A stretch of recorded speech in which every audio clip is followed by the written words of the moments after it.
Morning super prime টাইমে সকলকে স্বাগত। ঘড়িতে সময় সকাল ৮টা মানে সময় হচ্ছে ৮টায় আজ রিপোর্টার এক্সক্লুসিভের রনিপা রয়েছে আপনাদের সঙ্গে। দেখুন আজকে সব থেকে গুরুত্বপূর্ণ দিন। আজকে আমাদের সকলের নজর থাকবে কেন্দ্রের বাজেটের দিকে। অষ্টমবারের জন্য বাজেট পেশ করবেন কেন্দ্রীয় অর্থমন্ত্রী নির্মলা সীতারামন।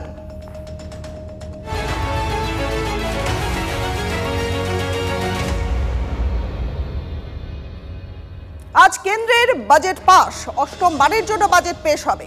বাজেট পেশ করবেন কেন্দ্রীয় অর্থমন্ত্রী নির্মলা সীতারামন। তাহলে সুরাহা কি মিলবে আয়করে? বেশ অনেকগুলো প্রশ্ন পরপর উঠে আসছে। কর্মসংস্থানে দিশা দেখাবে মোদী সরকার? আমজনতার আশা আকাঙ্ক্ষা ঠিক কতটা পূরণ হবে? নির্মলার বাজেটে চোখ দেশবাসীর। মূল্যবৃদ্ধির জেরে জেরবার আমজনতা। নিত্য প্রয়োজনীয় দ্রব্যের দাম কমাতে কি দাওয়াই থাকবে বাজেটে? তাছাড়াও রেলের স্বাস্থ্য ফেরাতে নতুন কি ঘোষণা করবেন কেন্দ্রীয় অর্থমন্ত্রী? এবারের বাজেটে বাংলার ঝুলিতে কি আসে, নজর তো অবশ্যই সেদিকেও থাকবে। UEM Jaipur is a perfect target for prospective students aspiring for good jobs, good education with future-ready skills. MSME কে বাড়ানোর জন্য প্লাস ম্যানুফ্যাকচারিং কে বাড়ানোর জন্য ইন্ডিয়াকে কাজ করতেই হবে, এর কোনো অল্টারনেটিভ নেই। এটার কি করে কাজ হবে? এক্ষুনি দরকার আছে ডিরেগুলেশন অ্যান্ড সিম্পলিফিকেশন। ইনসেন্টিভস আসছে, ওটাও এতগুলো প্রসিডিওরাল কমপ্লিকেশনস থাকছে, কেউ নিতেই চাইছে না। তার জন্যই অ্যাকচুয়ালি ইমপ্লিমেন্টেশন হচ্ছে না। তো এই বাজেটে অনেক এক্সপেকটেশন আছে সরকার থেকে, কি যা একটা তো ইনসেন্টিভ দিতে হবে for growth of manufacturing. Second, ওই ইনসেন্টিভটাকে অনেকটা সিম্পলিফাই করতে হবে, ডিরেগুলেশন করতে হবে, এইটা এক্সপেকটেশন। স্বাস্থ্য বিমা হলো মানুষের শরীর, আগে মানুষ বাঁচলে তারপর সে ইনভেস্টমেন্টে যাবে, তার পেটে খাবে তবে। এবার তাতে জিএসটি দিতে লোকে নুন আনতে পান্তা ফোড়ার মতো অবস্থা। কিছু যদি সরকার সেভিংসমূলক কোনো প্রত্যাশা বাজেটে আসা জাগায়, তাহলে কী হবে? সেই টাকাটা ইনডাইরেক্টলি চলে আসবে ক্যাপিটাল মার্কেটে, মানুষের হাতে ক্রয় ক্ষমতা বাড়বে। রিসেন্টলি রঘুরামনজি বলেছিলেন মানুষের ক্রয় ক্ষমতা বাড়াতে হবে। একটা এখন যা দেখা যাচ্ছে, দিনমজুর প্রচণ্ড, তার দৈনিক মজুরি প্রচণ্ড কম পাচ্ছে, তা সে খাবে না সে মার্কেটে ইনভেস্ট করবে, না তার তোমার কী বলে সংসার চালাবে? এই জিনিসগুলো সরকারকে কিন্তু দেখতে হবে। মধ্যবিত্তর আর দারিদ্রতার ভেতর যে একটা সাম্য আনতে হবে, সেটা যদি বাজেটে প্রকাশ পায়, তাহলে এই বাজেটে শেয়ার মার্কেট আবার সাংঘাতিক জায়গায় ইন্ডেক্সটা আবার 80-তে চলে যাবে। এই মুহূর্তে আমাদের সঙ্গে আমাদের দুই সহকর্মী রয়েছেন শ্রাবন্তী, রয়েছেন জয়ন্ত। প্রথমে আমি শ্রাবন্তীর কাছে যাব। শ্রাবন্তী, বাজেট পেশ অর্থাৎ বাজেট পেশের মানেই হচ্ছে সাধারণ মানুষের আশা আকাঙ্ক্ষার একটা দিন, যে সাধারণ মানুষের কি কি সুবিধা হবে, তাদের ক্রয় মূল্যে কোনো লাভ হবে কিনা, কিংবা কর ছাড় হবে কিনা, রেলের দিকে নজর থাকবে। আচ্ছা, রাজ্যের ক্ষেত্রে কি কি সুবিধা লাভের আশা রয়েছে, সাধারণ মানুষ কি কি বলছেন? রনিপা, যখন প্রধানমন্ত্রী নিজেই গতকাল বলেছেন যে লক্ষ্মীর আশীর্বাদ থাকতে পারে মধ্যবিত্তদের, তিনি আশা প্রকাশ করছেন যে মধ্যবিত্তদের মাথার উপরে লক্ষ্মীর আশীর্বাদ থাকবে। মধ্যবিত্তদের এক্সপেকটেশন অনেকটাই চড়া, তার কারণ গত বেশ কয়েক বছরের বাজেটে সেই অর্থে মধ্যবিত্তদের জন্য কিছু দেওয়া হয়নি। হয় উচ্চবিত্তদের জন্য শিল্পপতি যারা ছিলেন তাদের একটা বিস্তর ছাড় দেওয়া হয়েছে, না হয় একেবারে গরিব মানুষ তাদের একাধিক প্রকল্পের সুবিধা দেওয়া হয়েছে। মধ্যবিত্তরা একাধিক সময় প্রশ্ন তুলেছেন যে তাহলে আমাদের ছাড়টা কোথায়? শুধুমাত্র কি বিপাকে মধ্যবিত্তরাই পড়বেন? রয়েছে অনেক যাত্রীদের সঙ্গে, তাদের সঙ্গে কথা বলে জিজ্ঞাসা করতে চাইবো। আজকে তো বেলা 11টা নাগাদ বাজেট পেশ হতে চলেছে, কি এক্সপেক্ট করছেন? মধ্যবিত্তদের কি এবার ছাড় আসতে পারে? মনে তো হয় না, ওরম কিছু মনে হয় না। একটু সব কিছুর দাম কম হলে ভালো হয়, কিন্তু আমার তো মনে হয় না কোনো কিছু চেঞ্জেস আসবে বলে। আপনি তো কোথাও একটা যাচ্ছেন রেল থেকে, তো সেই ক্ষেত্রে কি মনে হয় যে রেলের যে সুবিধা সেগুলো আরেকটু বাড়ানো উচিত? হ্যাঁ, একটু বাড়ানো উচিত। রেলের সুবিধা একদমই ভালো নেই, একটুখানি বাড়ানো উচিত। হ্যাঁ, সব কিছুই বাড়ানো উচিত। ট্রেনের অবস্থা তো একদমই ভালো নেই, মানে কি বলবো, ভেতরে মানে যারা রিজার্ভেশনে যাচ্ছে তাদেরও ওয়াশরুমের অসুবিধা, মানে ওয়াশরুম নামের কোনো জিনিসই নেই। এইগুলোর দিকে একটুখানি খেয়াল রাখা উচিত। মহিলা হিসেবে একা অনেক জায়গায় ট্রাভেল করেন, অনেকেই ট্রাভেল করেন, সেক্ষেত্রে আপনাদের নিরাপত্তার কথাটা কি মনে হয় যে নিরাপত্তার দিকটাও আরও বেশি জোরদার হওয়া উচিত, বিশেষত মহিলাদের ক্ষেত্রে? হ্যাঁ, একটু জোরদার হওয়া উচিত, কারণ কোনো জায়গায় সেফ মনে হয় না, আর ট্রেনে তো একদমই সেফ বলে মনে হয় না।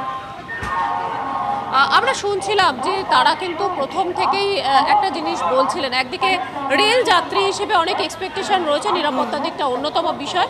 তবে রনিপা, যেটা এই যাত্রী বলেন একদম যুব বলা যেতে পারে, ইয়াং একজন, তিনি বলছেন খুব একটা এক্সপেকটেশন নেই। আসলে ম্যাক্সিমাম মধ্যবিত্তদের এই প্রশ্নটা আসছে যে বেশ কিছু বছর ধরেই দেখা যাচ্ছে যে শুধুমাত্র মধ্যবিত্তরা সেই অর্থে কোনো ছাড় পাচ্ছে না। এবারে বাজেটে মধ্যবিত্তদের আশা আদৌ পূর্ণ হয় কিনা সেটাই একেবারে শ্রাবন্তী, মধ্যবিত্তদের আশা আকাঙ্ক্ষা সেটা নিয়ে একটা বড়সড় প্রশ্ন তো থেকেই যাচ্ছে, কারণ গত বেশ কিছু বাজেটে কিন্তু মধ্যবিত্তের বিশেষ কোনো সুবিধা হয়নি। আমি একটু জয়ন্তর কাছে চলে যাব। জয়ন্ত, সাধারণ মানুষ কি বলছেন তারা? শ্রাবন্তীর কাছে থেকে তো শুনলে যে তারা কিন্তু খুব বেশি এক্সপেকটেশন রাখছেন না। তোমার ওখানকার কি খবর, যে সাধারণ মানুষ কি বলছেন যে আজকে বাজেট পেশ হতে চলেছে, মানুষের মনে আশা আকাঙ্ক্ষা ঠিক কতখানি জায়গাতে রয়েছে? দেখো রনিপা, শিল্প শহর দুর্গাপুরে এখানে চাকরিজীবী মানুষের বেশি বসবাস, তার সঙ্গে আছে ব্যবসায়ী আছে। তারা কি বলছে তাদের কাছে আমরা সরাসরি জেনে নেবো আজকে কেন্দ্রীয় বাজেট কি প্রত্যাশা আপনাদের।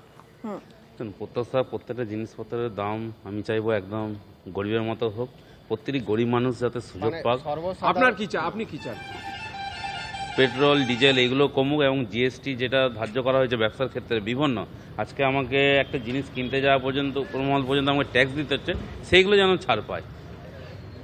আপনি কি চাইছেন? সত্যি মানে আমি চাইছি, বা আমাদের সমস্ত সাধারণ মানুষই চাইছে যে এই ট্যাক্সটার এই যে আজকে যে বাজেট আজকে ঘোষণা হবে সেটার দিকে যেন সব কিছু সাধারণ মানুষের যেন নিয়ন্ত্রণে একটা থাকে, একটা যেন আয়ত্তর মধ্যে থাকে।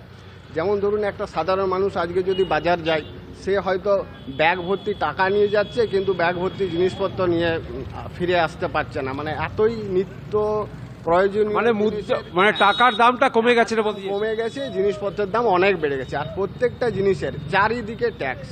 একটা নিতে যাব, যেমন ধরুন আমি একটা প্রাইভেট এমপ্লয়ি, আমি প্রায় নাই করে 60,000 টাকা ইয়ারলি ট্যাক্স দিই। তো সেখানে যদি এই ট্যাক্সটা কিছু কমানো যায়, কারণ আমি সব জায়গায়, আমি রেস্টুরেন্টে খেতে গেলে আমাকে ট্যাক্স দিতে হয় 18%, কোনো আইটেম যদি আমাকে কিনতে হয় সেখানেও আমাকে ট্যাক্স দিতে হয়। ধরুন এই যে এখন কারেন্ট যে স্ল্যাব আছে, মনে হয় 2.5 লাখ টাকা পর্যন্ত ট্যাক্স ফ্রি আছে, সেটা যদি বাড়ায়, এই বাজেটে যদি সেটা বাড়ায়, সেটা প্রত্যেকেই উপকৃত। মানে ইনকাম ট্যাক্সটা কম, ইনকাম ট্যাক্স যেটা আছে স্ল্যাবটা যেন বাড়ায়, ঠিক আছে। ধরুন কিছু রিবেট আছে, ওখানে যেন 5 লাখের পরে 5% ইন্টারেস্ট লাগে, সেইগুলো যেন 5 লাখটা গিয়ে হয়তো 10 লাখ টাকার পরে 5% লাগবে। এই সব জিনিসগুলো যেন সাধারণ মানুষের ক্ষেত্রে করলে একেবারে জয়ন্ত বুঝতে পারছি। অর্থাৎ সাধারণ নিত্যযাত্রী তারা যেটা বলছেন যে তারা ট্যাক্স ছাড়ের আশা করছেন এবং দ্রব্যমূল্যের দাম যাতে একটু নিয়ন্ত্রণের মধ্যে থাকে, বাজারে গিয়ে টাকা ভর্তি ব্যাগ নিয়ে গিয়ে যেন ব্যাগ ভর্তি খাবার নিয়ে আসা সম্ভব হয়, এই ধরনের আশা আকাঙ্ক্ষা কিন্তু মানুষের মনে রয়েছে। নজর থাকবে আজকের বাজেটের দিকে। অনেক ধন্যবাদ তোমাদের। আজকে বাজেট পেশ হতে চলেছে, তাহলে রাজনৈতিক মহলে তো চর্চা থাকবেই। রাজনৈতিক ব্যক্তিত্বরা, বিশেষজ্ঞরা তারা কি বলছেন চলুন শুনি। বাজেট মানে তো এটা উদ্যোগপতিদের বাজেট। গত 10 বছরে বড়লোক আরো বড়লোক হয়েছে, ধনীরা আরো ধনী হয়েছে, গরিব আরো গরিব হয়েছে। বাজেট নিয়ে আমার কোনো আশা নেই এই সরকার যতদিন আছে। এরা সাধারণ মানুষ, খেটে খাওয়া মানুষ, গরিব, কৃষক, শ্রমিক, এসসি এসটি, ওবিসি, তফসিলি জাতি, উপজাতি, ছাত্র, যুব, কারোর জন্য কিছু করুন। জনবিরোধী সরকারের প্রতি আশা করা। আমরা আশা করছি যে যেরকম বিগত দিনেও আমাদের সরকার কলকাতার প্রতি, পশ্চিমবঙ্গের প্রতি যে পরিমাণ অর্থ বরাদ্দ করেছে, সেই সব জায়গাতেই অর্থ বরাদ্দ থাকবে। ইভেন মমতা বন্দ্যোপাধ্যায় যখন she was A part of the government, সেই সময় মেট্রো রেলের জন্য যে পরিমাণ বাজেট বরাদ্দ হতো তার থেকে আমাদের সরকার কয়েক গুণ বেশি বরাদ্দ করেছে, রেলের জন্য বাজেট বরাদ্দ করেছে। অতএব আমাদের সরকার ওরা এই মন্ত্রে বিশ্বাসী করে না যে ভারত সরকার তার কর নীতির একটা ইতিবাচক পরিবর্তন আনুক। আমি এই কারণেই বলছি যে দেখুন, যে ভারতবর্ষের অর্থনীতিটার মুখ্য চালিকা শক্তিটাই হচ্ছে মধ্যবিত্ত উচ্চ মধ্যবিত্তদের দ্বারা। ফলে এই অংশটা কিন্তু অর্থনীতির যে কন্ট্রিবিউশনটা করে সেই কন্ট্রিবিউশনটার অ্যাসপেক্টে কিন্তু রিটার্ন তারা পায় না, অন্তত বিগত কয়েক বছরে আমরা কিন্তু তাই দেখছি। যদি ভারতবর্ষের বৃহত্তম স্বার্থের অ্যাসপেক্টে বাজেটের আশা আকাঙ্ক্ষাগুলোর কথা বলি, তাহলে অতি অবশ্যই আমি বলবো যে এই মুহূর্তে পৃথিবী স্কিল বেস শিক্ষার দিকে এগোচ্ছে। ভারতবর্ষের সরকারের পলিসি হওয়া উচিত এই মুহূর্তে স্কিল বেস শিক্ষাটাকে প্রমোট করা, তার জন্য ফান্ডিং করা, যে ধনী দরিদ্রের যে ফারাকের যে ইকোনমি সেটাকে কিন্তু কমাতে হবে এবং তার জন্য প্রয়োজন গরিবদের কাছে টাকা তুলে দেওয়া। সেই টাকাটা বিভিন্ন সোশ্যাল ওয়েলফেয়ারের পার্ট হিসাবে, ধরুন এই যে 100 দিনের কাজের প্রকল্পগুলো আরও বেশি বাড়ানো। কেন্দ্রের আর্থিক সমীক্ষা কি বলছে? যে 2025-26 অর্থবর্ষে দেশের জিডিপি বৃদ্ধির হার নিম্নমুখী হওয়ার ইঙ্গিত রয়েছে। আগামী অর্থবর্ষে জিডিপি বৃদ্ধির হার 6.3 থেকে 6.8% মধ্যে থাকতে পারে। স্লথ হতে পারে আর্থিক বৃদ্ধির গতি। আন্তর্জাতিক ক্ষেত্রে চাহিদা কম থাকায় কমেছে শিল্প উৎপাদন। নির্মলা সীতারামনের পেশ করা আর্থিক সমীক্ষায় উল্লেখ, খাদ্যপণ্যে উল্লেখযোগ্য উদ্বেগজনক পরিস্থিতির কথা স্বীকার করা হয়েছে এই সমীক্ষার রিপোর্টে। নির্মলা সীতারামনের অষ্টম budget. We particularly focus on employment, skilling and the middle class. সুরাহা মিলবে আয়করে, কর্মসংস্থানে কোন দিশা, ফের চাঙ্গা হবে শেয়ার বাজার, মিটবে আম আদমির আশা আকাঙ্ক্ষা, পশ্চিমবঙ্গের প্রাপ্তি অপ্রাপ্তি, বিশেষজ্ঞদের বিশ্লেষণ। বাজেট 2025 আজ দিনভর TV9 বাংলায়। TV9 বাংলা, না দেখলেই নয়। ছোট থেকে বড় নানান বিষয়ে কলকাতা হাইকোর্টকে হস্তক্ষেপ করতে দেখা গেছে। আর এবার সরস্বতী পুজো নিয়েও শেষ পর্যন্ত হস্তক্ষেপ করতে হলো হাইকোর্টকে। পলিসি প্রাহারায় হবে যোগেশচন্দ্র ল কলেজ, সেখানকার পুজো এমনকি বিসর্জনও। নির্দেশ বিচারপতির। বহিরাগতদের প্রবেশ নিয়ে কড়া পর্যবেক্ষণ করা হচ্ছে। পুরো ঘটনা নিয়ে রাজনৈতিক তরজা তুঙ্গে। সরস্বত্যৈ নমো নমঃ। বেদ বেদাঙ্গ বেদান্ত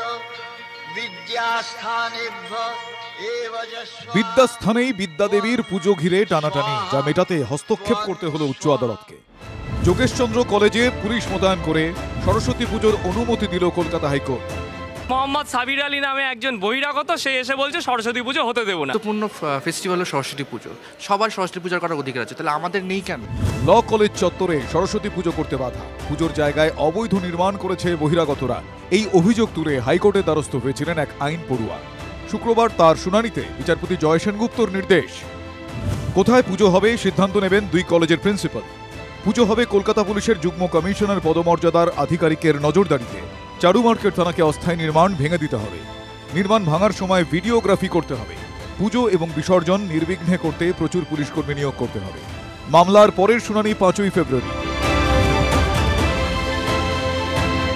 কনস্ট্রাক্টেড যে প্যান্ডেলটা হয়েছে সেটাকে পুরোপুরি ডেমলিশ করতে হবে। Under the vigil of any of the officer of the rank of joint commissioner, পুরো স্ট্রিক্ট ভিজিল রাখতে হবে পুলিশকে at the time of the immersion, till the time of the immersion. মামলা নিয়ে আমার কিছু বলার নেই, মামলা তো কেউ হতেই পারে। পুজো হবে, নির্বিঘ্নে হবে। আমার সঙ্গে আজকে অধ্যক্ষর কথা হয়েছে, পুজো নিয়ে কোনো সমস্যা নেই। যদি কোনো বহিরাগত কেউ পুজো আটকাতে চায়, আমরা প্রশাসনিকভাবে তার মোকাবিলা করব। যে বহিরাগতকে নিয়ে এত অশান্তি তিনি তৃণমূল ছাত্রনেতা সাবির আলী। শুধু পুজোয় বাধা বা অবৈধ নির্মাণ নয়, তার বিরুদ্ধে ধর্ষণ, খুনের হুমকি দেওয়ার অভিযোগ উঠেছে। সাব্বিরদের কলেজে ঢুকতে আগেই নিষেধ করেছিল আদালত, তারপরেও তাণ্ডব থামেনি। কিছু ডিসকলেজিয়েট ছাত্র আমি বলবো, তাদের নিয়ে, বহিরাগতকে নিয়ে তারা এই তাণ্ডবটা করছিল। মহামান্য আদালত আজকে যে রায় দিয়েছেন, আমি আশা করি যে কলেজের একটা শিক্ষার পরিবেশ, সরস্বতী পুজোর শুধু নয়, শিক্ষার একটা পরিবেশ বজায় থাকবে। ক্যাম্পাসে বহিরাগতদের উৎপাত এবং পুজো বন্ধের হুঁশিয়ারির প্রতিবাদে শুক্রবার চারু মার্কেট থানার সামনে বিক্ষোভ দেখায় এবিভিপি। সব মিলিয়ে রাজনৈতিক তরজা চরমে। রীতিমতো পশ্চিমবঙ্গে এখন ভয়ের বাতাবরণ। এটা আমরা পাকিস্তানে বাস করছি না, আফগানিস্তানে বাস করছি বা বাংলাদেশে বাস করছি না, এটা খোদ কলকাতায় কালীঘাট থেকে 10 মিনিট হাঁটা পথে একটা কলেজে, সেখানে মোহাম্মদ সাবির আলী নামে একজন বহিরাগত, সে এসে বলছে সরস্বতী পুজো হতে দেবো না। এগুলো কোনো ইস্যু বলুন?